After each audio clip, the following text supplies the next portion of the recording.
Aka kanya tuvugana duherereye mu karere ka Rwamagana mu ntara y'Iburasirazuba, ni mu mudugudu wa Kiruhura mu kagari ka Kagarama mu murenge wa Musha mu karere ka Rwamagana, niho hazindukiye inkuru yagiye ibabaza abagiye batandukanye bose batuye muri uyu mudugudu wa Kiruhura, aho rero mu gitondo cyo kuri uyu wa kane tariki ni 26 z'ukwezi kwa gatandatu umwaka w'ibihumbi 2025, rero ni inkuru y'abantu babiri harimo umusore witwaga Bonavati ndetse n'umugore witwaga Isimbi. Bano rero bose barapfuye ubwo bari bagiye gucukura amabuye y'agaciro mu buryo butemewe n'amategeko. Uraza rero kugenda usobanukirwa byinshi ku cyaba cyatumye bano bantu bapfa urupfu rutunguranye, icyo abaturage batangaje ndetse n'icy'ubuyobozi bwaba bwatangaje.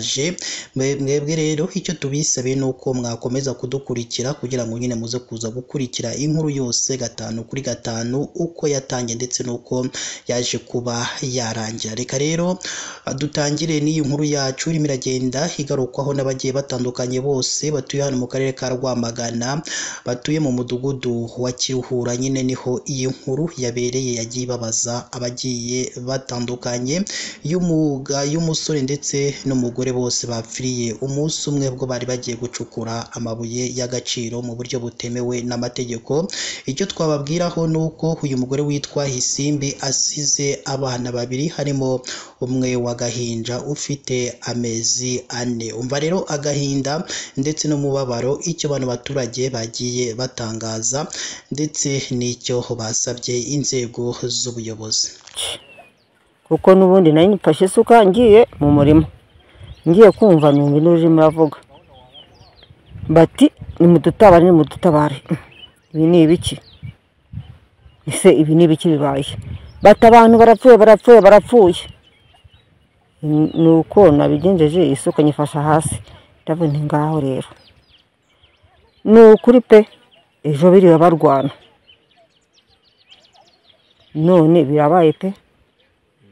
Uko byagenze bavanamo umudamu umwe n'umugabo umwe, nabo turaturanye, undi bamuvanye muri muzima. Ni mu rugo nagiye kubona umuhungu aje w'intabaza aza yirukanka, arambwira uti tabara mushiki wawe, tutabara n'isuka n'igitiyo kuko mushiki wawe ikirombe kiramugwiriye, manuka ujya harepfo ujye kureba ko mwajya gutabara mukamusebura. Mitamanuka nyine njya kureba, ngeze nsanga n'ubundi wa mbere bamukuyemo ariko we yavuyemo ari muzima, ariko abandi bo nyine asiga avuze ati harimo abandi babiri atweka naho bagiye bari, tumwara aho n'undi arangaha atabongo babo baracyarimo. Aterukanka nyine aragenda kuko nawe arakira umwana acyari muto, ntago ari kubaho n'umuntu mukuru. Yego. Abantu bakoraga gute? Bacukuraga iki? Bacukuraga amabuye y'agaciro ariko bagacuka bitemewe n'amategeko. Barabajura abo ngabo. Umwana wese uzikatiye baba bagiye kwibamo kwita batatamuzi, nabwo ahantu iyo zina barituruka ntago ruvuga ngo ni izina rusange, nko kugira ngo nyine ni nk'abantu baba bigeze nk'abantu mbega bananiranye, bakavuga ati tugiye gukora bashakishisha ibyo batunga, ariko nyirumva babo baracyari bato, ntago ruvuga ngo ni abantu bakuru cyane.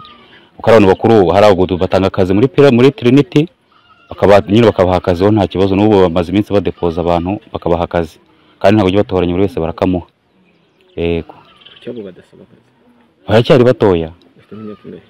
Harimo nyine bagiye batandukanye, harimo abafite muri 16 ariko usibye ko nyine 13 nabo barakabaha.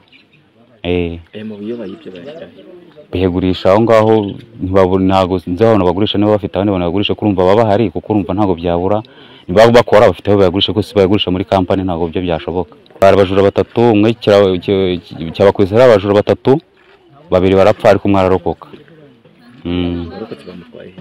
Warokotse we yahise agenda ako kanya kimara kubona inzego zimaje kuhagera z'umutekano.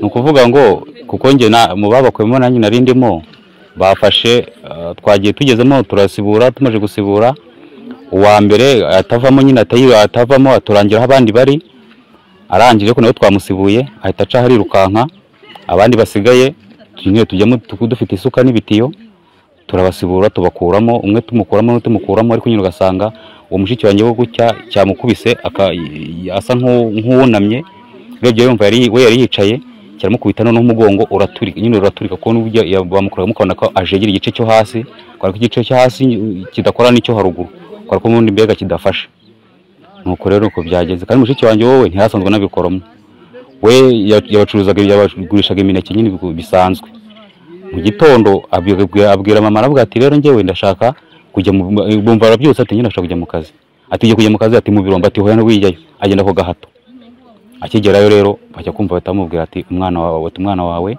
arapfuye ako kanya ahita hajya nawe agasanga koko niwe wisupfa ako kanya mushiki wawe ntabwo yarasanzwe ari umushiki oya yacuruzaga imineke n'abantu bose bari babizi n'ejo rero abacuruje iyo mpanuka twagiye kumva twumva induru zivuze twaje tuje kureba nk'uko n'abandi bose bareba tuhageze tuhasanga rero nyine hari ikipe yiyise y'abatatamuzi ikirombe cyamaze kugwira umudamu umwe n'umuhungu umwe ariko icyatubabaje cyane nuko uwo mudamu yasize abana ariko ikibabaje cyane yasizemo uruhinja w'amezi 4 nukuri nubwo bakoraga bitemewe n'amategeko tutarenganya ubuyobozi bwa Trinity ariko leta igize icyo yakora kuri uwo mwana wasigaye nabyo byadushimisha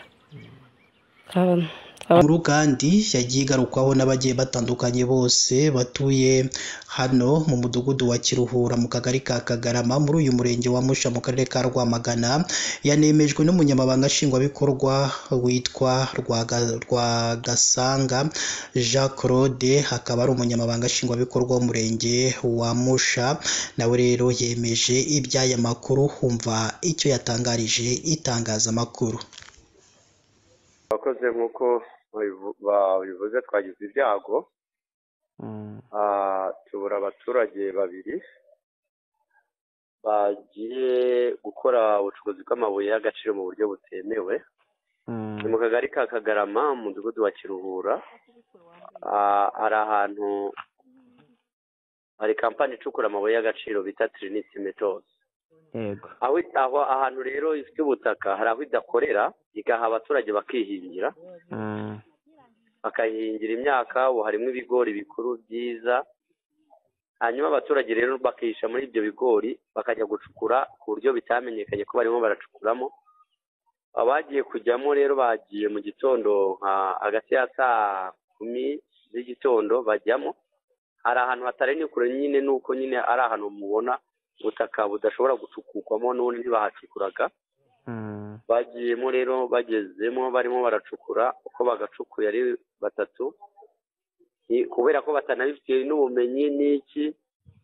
cya kintu ze bacukura kiri munsi yabo kiranuka kirabagwira twabakuyemo bamaze gupfa umwe muzima niwe yavuyemo ari muzima nyuma yabo dufatanyije n'inzego z'umutekano polisi na RIB twaganirije n'abaturage tubagira inama yuko nta muntu akwiye kujya gucukura mu buryo butemewe impamvu ya mbere ari kurinda ubuzima bw'umuntu mbere yo kujya gushaka ikintu cyose icyo nicyo twabagiriyeho inama icya kabiri kampani itangamo akazi nta mpamvu yo kujya gucukura mu buryo butemewe kandi kampani icukura mu buryo bwemewe kandi ifite n'ibikoresho niyo wagira ikibazo ishobora gukora ubutabazi cyangwa se n'ubundi butabazi kandi iyo ikora ifite n'ibikoresho ku buryo ubona yuko uburyo bakora ari uburyo bwa mbere ari ukurinda umukozi wabo nabo abaturage twabagira inama yo kugira ngo bajyemo gukora mu buryo butemewe kampani ibahamwe akazi aho kugira ngo bagende mu buryo bajya ahantu bagira bashyira ubuzima bwabo mu kaga cya kabiri ni uko aho ngaho nyine bacukuye ubutabazi bwabayeho birumvikana twabanjije gukuramo abo bantu ibyago nyine dusanga bapfuye ndetse mukuramo ari muzima ibyo nta kindi twakubirenzaho kuko tuzabugira ikindi twabirenzaho twari kugikora oya ntabwo twigeze tubwumvaho na rimwe n'ibyo ngibyo twagiye ubundi iyo tuhamenye ko hari abajyamo twabimenye nta nubwo byagira aho ngaho kuko akimara gucukura ubwa mbere buba ari ubutaka busanzwe kuko niyo twamenya amakuru ako kanya tumenya abahabikora tukabikumira hakiri kare aho ntabwo twigeze tubimenya iki ingamba zo zirahari zafashwe kandi zikomeye icya mbere aho ngaho abo baturage bahinga twabatizaga guhinga icya mbere twavuye ko inshingano ari iya buri muturage ari aho ngaho ufite umurima aho ngaho batiza kubyaza umusaruro aho badakorera ko we igihe agiye mu murima agasanga hari ikindi kintu kijyanye n'ubucukuzi kirimo ahita abimenyesha hakiri kare, kuko inzego z'ubuyobozi zikareba ko barimo baracukura, bagatanga amakuru ko umuntu ajyamo tukamushakisha agafatwa hakiri kare bitarateza ingorane, kandi nawe agahanwa n'amategeko kuko ubucukuzi butemewe ntibwemewe n'amategeko. Icyo ni kimwe. Icya kabiri, twababwira abaturage kuko bari muri koperative hahinga abantu 700 yatijemo guhinga ahantu bataragira gukorera, ko ubwabo gutanga amakuru hakiri kare. Niba umuntu ari mu rugo bakabona avuye mu rugo, nyirawe natanga amakuru runaka yavuye hano cyangwa namubonye aha, ku buryo iki kintu gikore. Cya gatatu twashyizeho ni itsinda ry'abantu nabo bazajya bigenzura ubwabo muri iyo mirima yabo bacamo, bareba ko nta gidasanzwe kirimo. Ibyo birumvikana muri sosiyete nyarwanda n'umuco wacu w'abanyarwanda. Umuntu yabaye nk'ibyago nk'ibyo ngibyo ntabwo umwana yakwandagara duhari cyangwa ubuyobozi buhari. Twaganiriye hari ba sekuru bari bahari, sekuru w'abo bana yari ahari, twavuganye tuganira yuko tugomba gufatanya abo bana bagakomeza bakagira ubuzima bwiza, nuko mama wabo yatuvuyemo akitaba Imana. Bose batuye hirya no hino mu gihugu cy'u Rwanda bose nyine bagiye bihanganisha imiryango y'ababuze ababo, ariko kandi banabagira inama yo kwirinda kujya gukora ibintu bitemewe n'amategeko, ahubwo nyine niba ari kampani icukura nk'ayo mabuye bakayisaba akazi aho kwitwikira ijoro bagiye kuyiba. Murumva rero ko bano bari abajura nk'uko byagiye bitangazwa n'abaturage bavuga ati ese nk'uriya mugore koko ubu yajyaga kwiba bigenze gute? Iyo yihangana ibintu yakoze durasize akana k'amezi 4, murumva ko ari amakuru ababaje. Gusa ko kana kazabaho gute? Ese wundi asize we ubu bigiye kugenda gute? Abantu rero nibakure amaboko mu mufuka, bakore ibyemewe n'amategeko, bareke kujya gukora ibintu bidahura n'amategeko, ahubwo nyine bagana amakampani, bagane n'abantu bose babaha akazi aho kwitwikira ijoro bagiye kwiba. Hano rero niho dusoreje iyi nkuru yacu, tuzakomeza tuyikurikirane nyine kugira ngo tumenye byinshi bizaba byavuye mu iperereza.